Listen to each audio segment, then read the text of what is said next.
no son muy relevantes, pero que finalmente nos sirven para calcular el cociente de probabilidad de se utilizan estas tablas de 2 por 2, ¿no? Calcular la sensibilidad, la especificidad, valor predictivo positivo y negativo. En este caso, vamos a utilizar la sensibilidad y especificidad solamente para calcular el LR positivo o cociente de probabilidad positivo y el LR negativo. La fórmula está acá.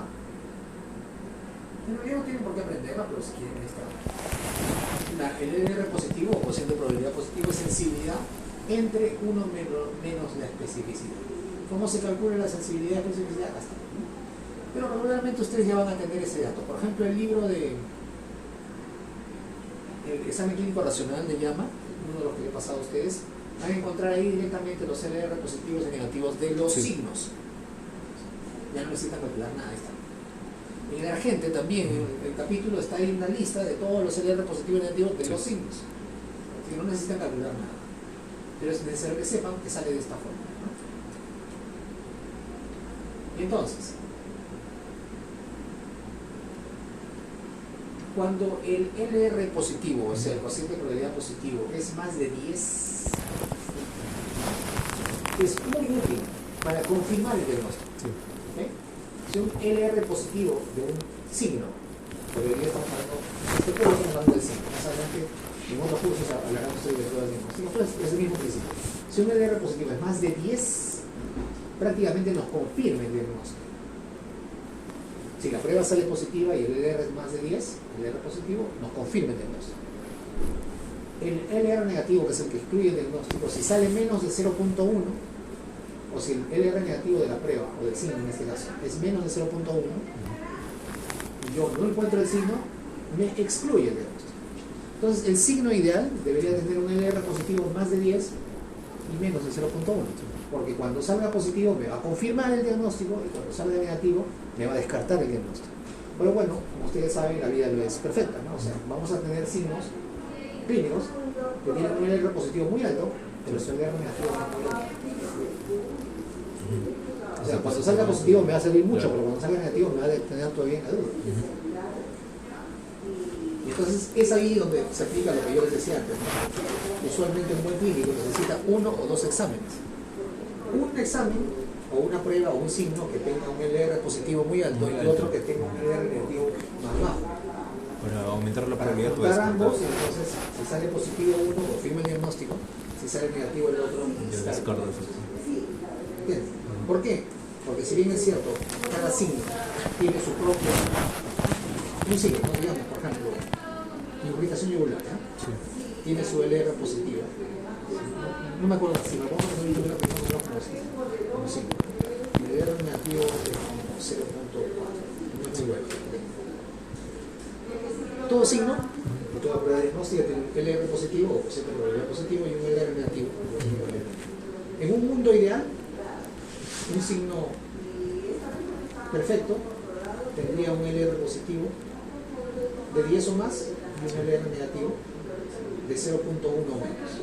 Ese sería el signo ideal. Entonces, si sale positivo, si yo le encuentro en el paciente, me confirma el diagnóstico, y si sale menos de 0.1 me descarta. O sea, si no lo encuentro, me sale descarto el diagnóstico. Pero no existe eso. Vamos a tener signos que tienen el LR positivo muy bueno, pero no su LR negativo sucede a ser no tan bueno, y otros a la inversa. Entonces, ¿por qué digo yo de que cuando sale más de 10 el LR positivo es muy útil? Cuando sale menos de 0.1 el LR negativo me descarta el diagnóstico. Por esta razón, cuando yo tengo los LR de un signo o de una prueba, yo puedo calcular cuánto me aumenta la probabilidad de tener la enfermedad si encuentro el signo con el LR positivo o si no lo encuentro con el LR negativo. ¿Se acuerdan ustedes de esto, no?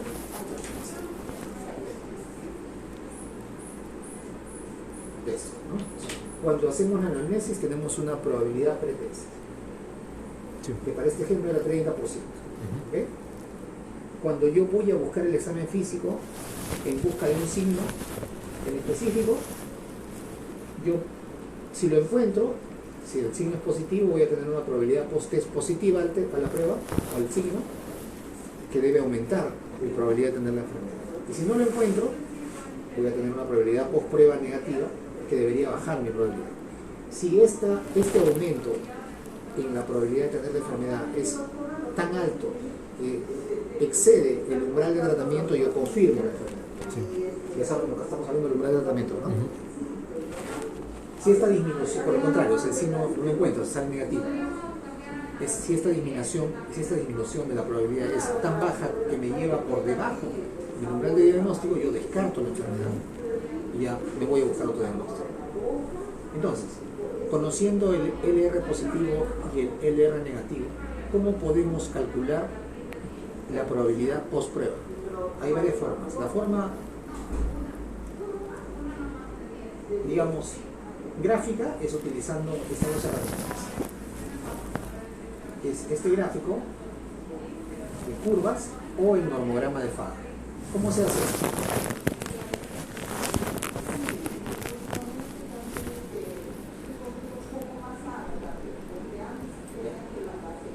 Yo ubico para este signo la probabilidad pretest, que está expresada aquí no en porcentaje sino en números, pues fácil, pues 0,3 es 30%. Para nuestro ejemplo era 30%, ¿ok? Y me ubico en este punto. Luego ubico el LR positivo, por ejemplo, de esta prueba. Supongamos que el LR positivo de esta prueba era 5. ¿Ok? Entonces fíjense ustedes, la probabilidad pretest era 30% y me voy a este punto. En la intersección con esto que representa el LR positivo. ¿Verdad? Eso significa que si el signo es positivo en este paciente, la probabilidad de tener la enfermedad subió de 30 a aproximadamente 68%. ¿Entienden? Sí. ¿Sí? ¿Está claro? Así es utilizando este gráfico. ¿Cómo se hace utilizando el normograma de Faga? Aquí ven en este lado izquierdo la probabilidad pretest, 30%. En el lado derecho ven la probabilidad post-test. En el medio ven el LR, que puede ser positivo más de 1, negativo menos de 1. Y acá está 5. Entonces, ¿qué hacemos? Trazamos una línea cruzando el 5, que me va a llevar más o menos al mismo punto. 68, 69. 30 con 5, me voy por aquí más o menos. Ajá. Disculpen que sea tan grosero, pero por aquí me voy a llevar, ¿no? Trazando una línea directa que cruza el 5. ¿Sí? Sí. Ese es el método gráfico para, sabiendo la probabilidad pretest, conociendo el LR de la prueba, calcular gráficamente la probabilidad post-test. Dime. Me imagino que las curvas y los valores cambiarán con cada enfermedad, ¿verdad? No, son estándares. O sea, un signo tiene un mismo valor para todas las enfermedades. No, estos son estándares. Por eso se llama un normograma esto. Y por eso es una curva estándar. No, o sea, ¿cuánto es la probabilidad pretest? Regularmente, y eso me olvidé decir exactamente, disculpen, cuando yo no conozco, si yo quiero saber cuánto es la probabilidad pretest, yo puedo mirar en la epidemiología la prevalencia de esa enfermedad. Por ejemplo, yo estoy diagnosticando síndrome coronario agudo, en este caso. Entonces, yo puedo ver en la epidemiología de la enfermedad qué tan probable es que el paciente tenga este diagnóstico teniendo estos síntomas. En los que tienen estos síntomas y este cuadro clínico, ¿qué tan frecuente es el diagnóstico de síndrome coronario agudo? Y busco en la bibliografía que sabe que es un 80% aproximadamente. Esa es la probabilidad pretest o la prevalencia de la enfermedad. La probabilidad pretest depende, ¿no? Depende del cuadro clínico, depende de qué se presenta y va a cambiar dependiendo de la enfermedad. El LR depende de cada signo. Eso sí es una característica intrínseca de cada signo y de cada prueba, que se calcula con la sensibilidad y especificidad, como ustedes han visto. La sensibilidad y especificidad de un signo o de una prueba son intrínsecos de ese signo o de esa prueba. ¿Qué significa? Que es lo mismo evaluar ese signo en un paciente peruano que en un chino, que en un japonés, que en un americano. Es intrínseco al signo o a la prueba. A diferencia de dos características que son los valores predictivos positivos y negativos que sí cambian dependiendo de la prevalencia de la enfermedad. Eso no vamos a hablar. No tiene sentido. Por eso es que no los usamos regularmente en la clínica. Lo mejor para hacer el diagnóstico probabilístico es utilizar el LR positivo y el negativo. O sea, el cociente de probabilidad positivo y negativo. Que los calculamos conociendo la sensibilidad y especificidad. Entonces, regresamos. La primera forma de calcular la probabilidad post-test es utilizando la gráfica, ¿no? Utilizando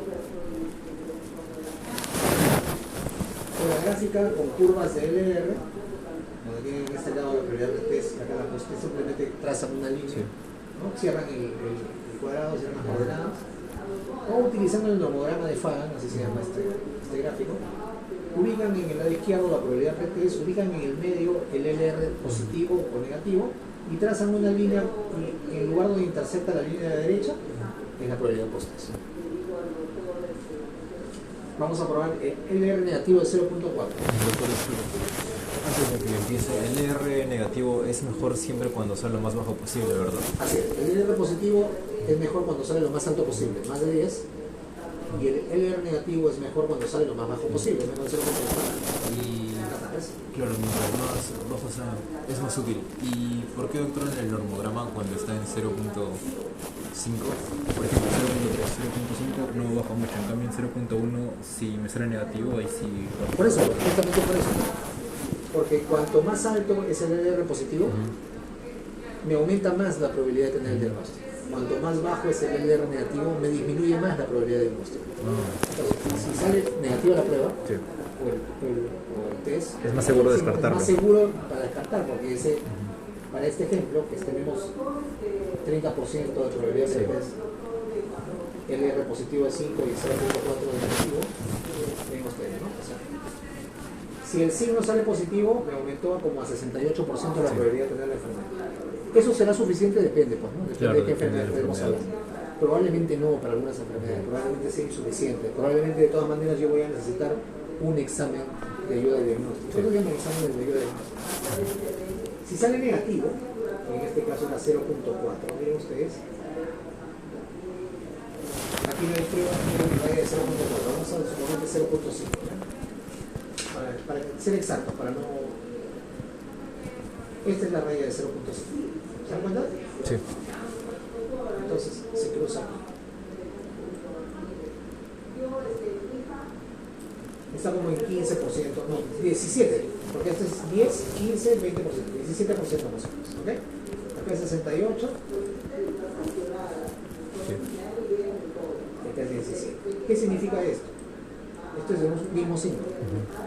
Significa que, teniendo yo la probabilidad pretest del 30%, si yo encuentro el signo en el paciente, me sube la probabilidad de tener esa enfermedad a 68%. Sí. Si yo busco el signo y no lo encuentro en el paciente, me disminuye la posibilidad de tener la enfermedad a 17%. ¿Sí? Sí. ¿Claro? Sí.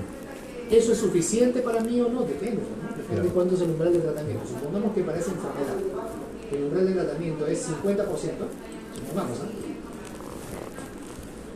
Y el umbral de diagnóstico es 10%, ¿ok? Estamos hablando de una enfermedad X cualquiera, o sea, Claro. es un ejemplo, no lo tomen como que es así para una enfermedad. Entonces, si yo busco el signo en el paciente y me sale positivo, estoy subiendo la probabilidad de 30 a 68%. Sí. Con ese 68%, sabiendo que el umbral de tratamiento es 50%, ¿yo confirmo la enfermedad? ¿Sí o no? Confirmo, sí. Confirmo la enfermedad. Y le doy tratamiento. O sea, ya no necesito más pruebas. Yo ya sé que tiene la enfermedad. Sí. A la inversa. Buscando ese signo en ese mismo paciente para esa misma enfermedad. Sale La negativa. prueba sale negativa, baja mi probabilidad de tener la enfermedad de 30% al 17%. Sí. Pero yo sé que el umbral de diagnóstico es 10%. Si la prueba sale negativa, ¿me descarta la enfermedad? ¿Sí o no? No. No. Ahí está. Todavía sigo en duda. ¿Entiendes? Repito. Sí, sí, ya. Este es el momento en que ustedes tienen que pedir que yo repita. Esta es la enfermedad XY.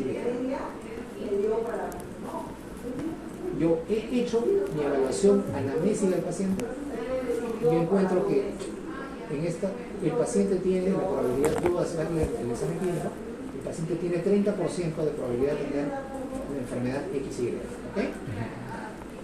Entonces yo sé que el signo Z, es muy importante porque tiene un LR positivo de 5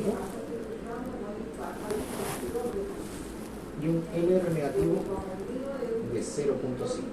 ¿Ok? No es el signo perfecto porque yo en un signo perfecto buscaría que el EDR positivo sea 10 o 10 más. y el EDR negativo será 0.1. El EDR negativo sea 0.1 o menos. Pero cuando busco la literatura es el mejor signo que tengo. Ok. Claro. Tengo 30% de probabilidad pre-test, pre-prueba. Yo busco en el paciente el signo Z.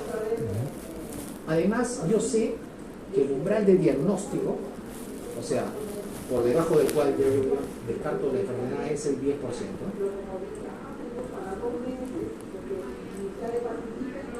Y el umbral de tratamiento es 50%. ¿Ok? ¿Para qué enfermedad? Para la enfermedad de XY. ¿Sí? ¿Hasta aquí me siguen? Sí. Entonces, cuando yo investigo, cuando yo interrogo al paciente, caigo justo en el medio, ¿no? Estoy en un umbral y dice, bueno, ¿tiene o no tiene la enfermedad? No sé. Pero voy a buscar un signo que me ayude en el diagnóstico, busco el signo Z. Resulta que, teniendo los valores del LR positivo en 5 y negativo en 0.5, yo sé, mediante el gráfico de curvas, que si tengo yo 30% de probabilidad de test y el LR positivo es 5, la probabilidad post-test, si yo encuentro el signo, es 68%. Por otro lado, con estos datos yo sé, con las curvas, teniendo probabilidad de test de 30%, si el signo sale negativo, bajo la probabilidad a 17%. Entonces resulta que yo le hago, busco el signo del paciente y le encuentro el signo. Entonces estoy acá, en esta situación. ¿Ok? Quiere decir que mi probabilidad post-test subió de 30, si sale positivo el signo, a 68%. ¿Ok? Sí. Entonces, con este 68%, sabiendo que el umbral de tratamiento, o sea, lo mínimo que yo necesito para saber que el paciente tiene la enfermedad y dar el tratamiento es 50%, con ese 68%, al encontrar el signo, ¿confirmo el diagnóstico? ¿Sí o no? Sí, confirmo, ¿verdad? Porque 68 no hay que hacer. Y acuérdense, el umbral de tratamiento es lo que yo necesito para confirmar el diagnóstico, para empezar a tratar. El umbral de diagnóstico es lo mínimo que necesito para empezar a sospechar la enfermedad. Por debajo del umbral de diagnóstico yo ya descarto la enfermedad. A la inversa, busco el signo Z y no lo encuentro. Entonces yo sé que al no encontrarlo, mi probabilidad baja de 30 a 17%.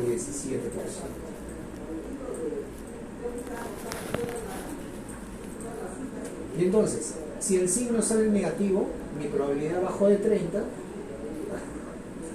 17%. Al salir el signo negativo, ¿yo estoy descartando la enfermedad? ¿Sí o no? Así no, porque No. todavía no llega a Porque 10. no estoy por debajo de 10. En cambio, cuando salió 68, estoy por encima del 50, que es el nivel de tratamiento. Cuando salió negativo la prueba, o el test, o el signo, yo no llegué a bajar por debajo del nivel de diagnóstico. ¿Ok? En cambio, fíjense ustedes, vamos a ver que esta prueba Z, o este signo Z, tiene más bien un LR positivo de 10 y un LR negativo de 0.1. ¿Ok? Lo ideal. Vamos a suponer que este signo tiene los valores ideales. ¿Por qué? ¿Estoy engañando? No. Fíjense ustedes. Partimos de 30. Al buscar el signo y salir positivo, su LR es de 10. Entonces busco la curva de 10. Estamos aquí. ¿Verdad? ¿Sí? Sí.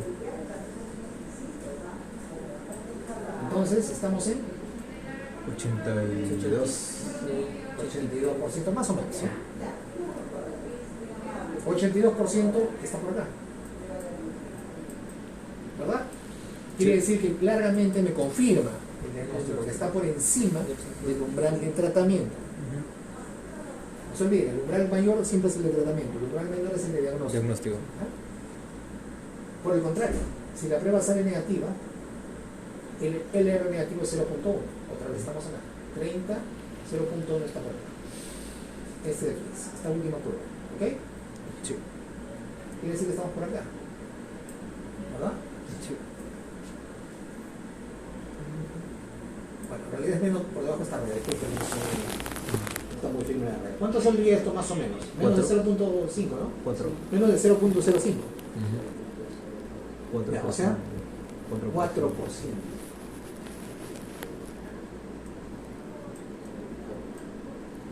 Y ese 4% está por acá. ¿Se dan cuenta por qué cuando un LR positivo es más de 10 y me confirma el diagnóstico, me tira siempre la probabilidad postes casi siempre en realidad siempre, por encima del umbral de tratamiento? Y cuando es un LR negativo menor a 0.1, siempre me tira la probabilidad post-test de prueba negativa por debajo del umbral de diagnóstico. Por eso es que esas cifras son los valores ideales. LR positivo más de 10, LR negativo menos de 0.1. ¿Okay? Aquí está la otra prueba. Teniendo un LR positivo de 1, no hay cambios. Cuando el LR positivo es de 2, se aumenta más o menos 15%. Cuando el LR es de 3, se aumenta 20%. Cuando es 4, 25. Cuando es 5, 30. Y cuando es 10, es 45% por encima. O sea, imagínense ustedes. Teníamos nosotros 30, ¿verdad? Esto es solamente un aproximado, es una manera grosera de calcular.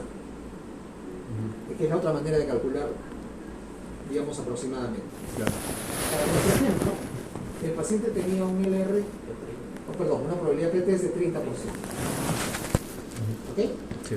Si el LR positivo del signo, en este caso el signo Z, era 10, estamos acá.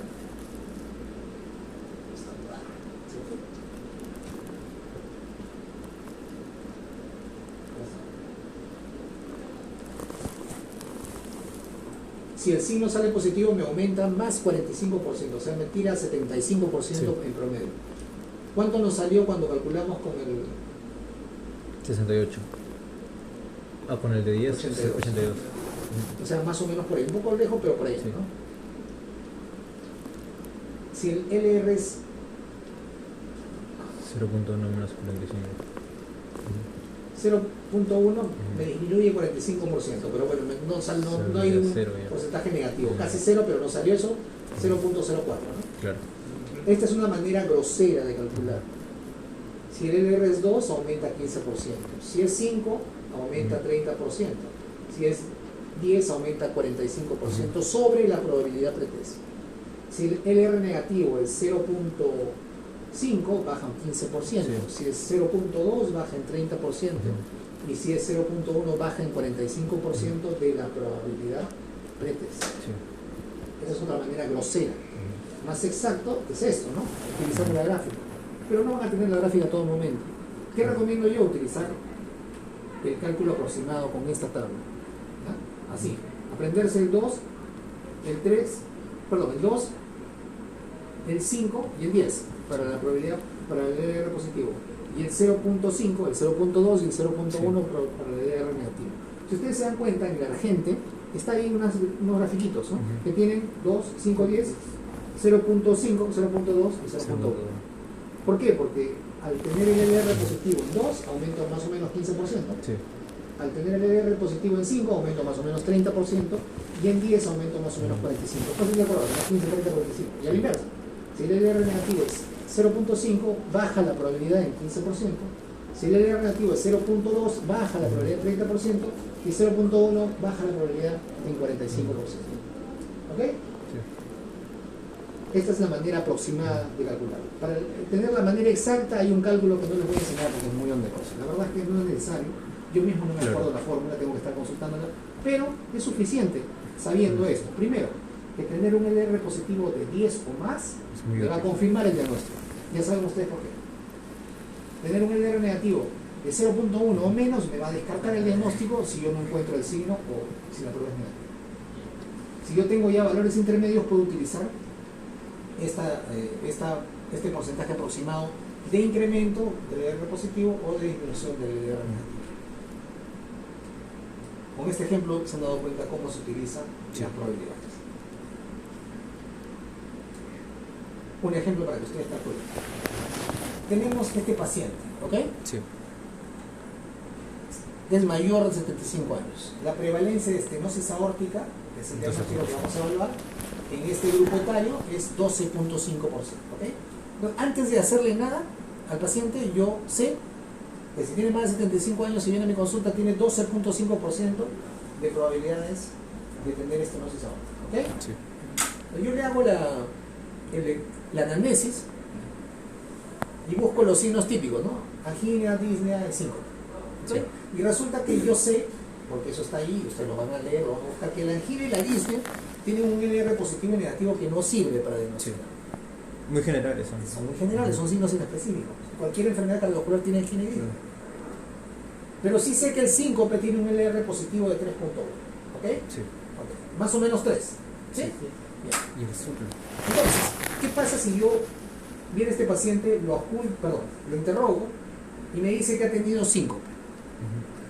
¿A cuánto sube la probabilidad de tener estenosis aórtica si el paciente de 75 años me dice que tiene síncope? Un 20-25%. No, ¿cuánto es 3? Ah, 3 es. 2 era 15. 2 era 15, 3 era 3 era 20. 3 era 20. O sea, sube de 12.5 a cuánto? a 38. 32.5. Suman 3. 5 por 32. 32.5. Ajá. Quiere decir que terminando la anamnesis, mi paciente tiene 32.5% de probabilidad de tener estenosis aórtica. Cuando voy a examinarlo, yo voy a ir a buscar el soplo. Sí. Resulta que el soplo tiene un LR positivo de 5.9. Sí. Entonces, si ese paciente que antes de examinarlo tenía 32.5, o sea, esa era su probabilidad pretest, antes de examinarlo. ¿Qué pasa si yo le encuentro el soplo positivo? 50. ¿A cuánto sube? Sería un 85%,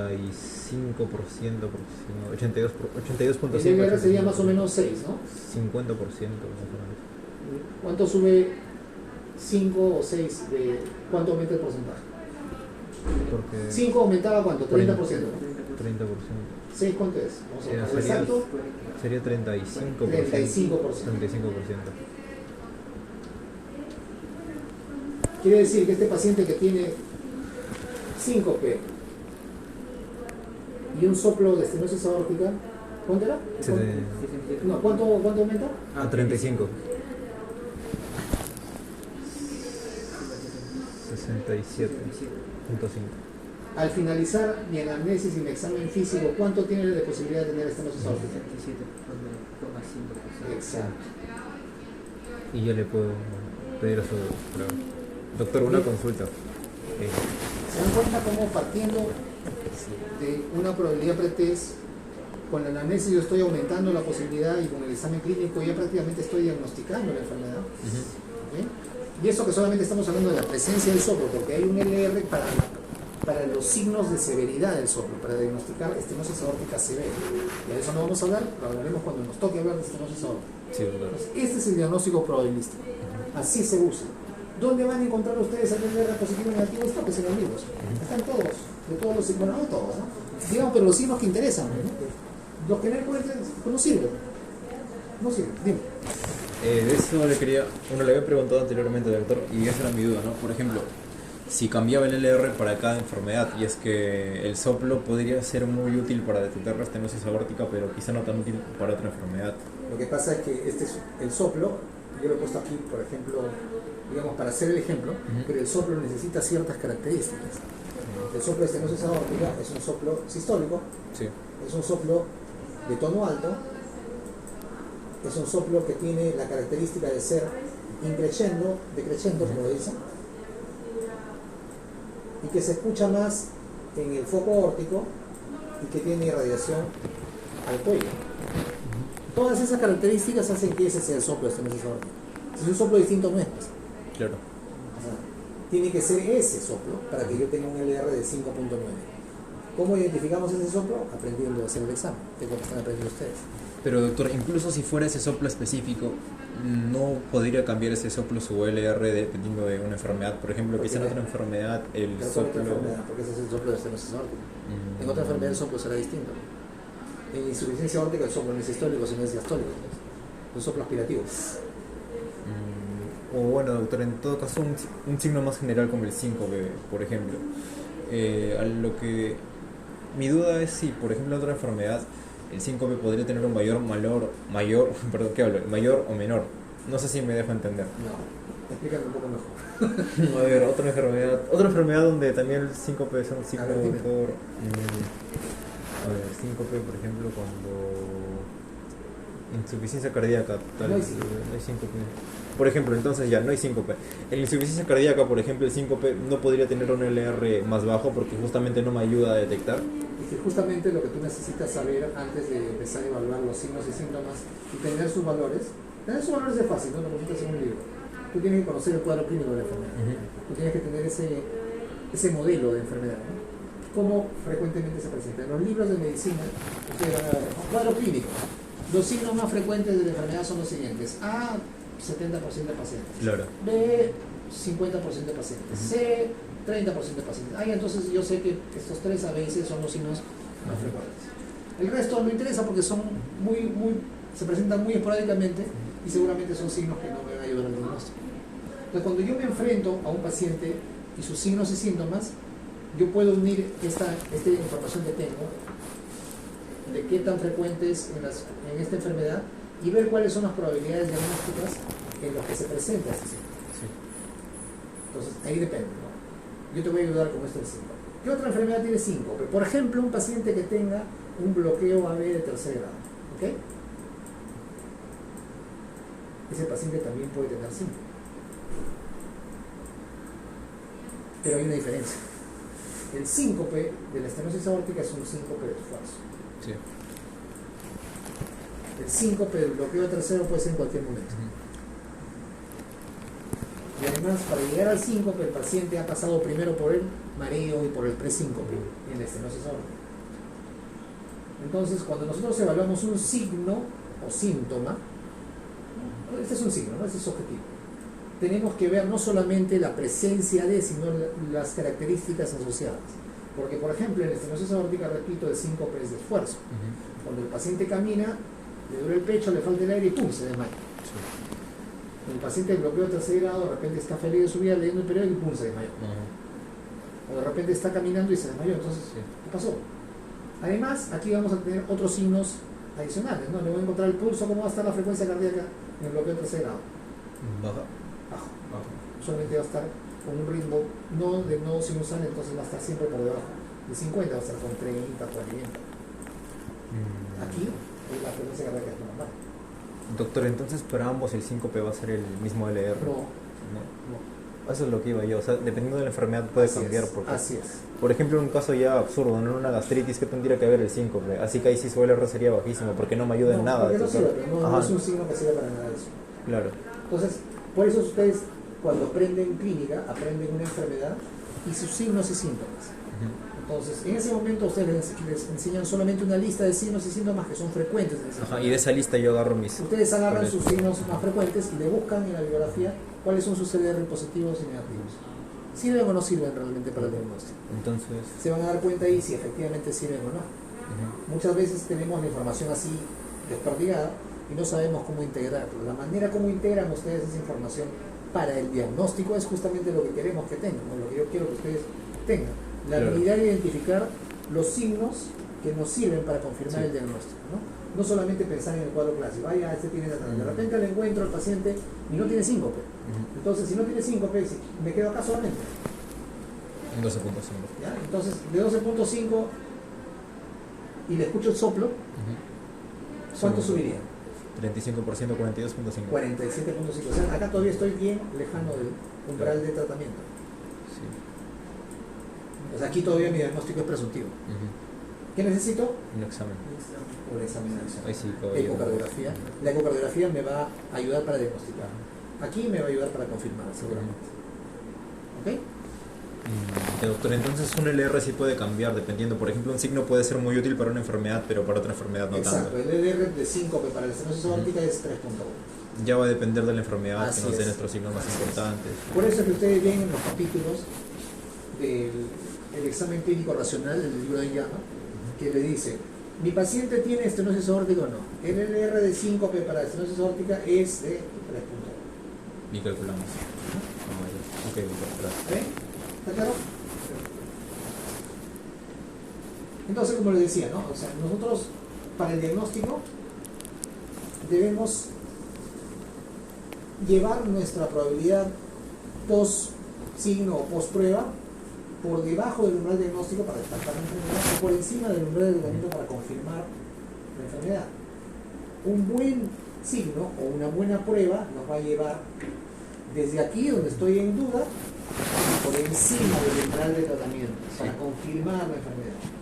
Una buena prueba con un LR negativo muy bueno me va a llevar desde aquí, desde el momento que yo tengo mi duda, por debajo del umbral de diagnóstico para descartar la enfermedad. ¿Ok? ¿Claro? Sí. Listo.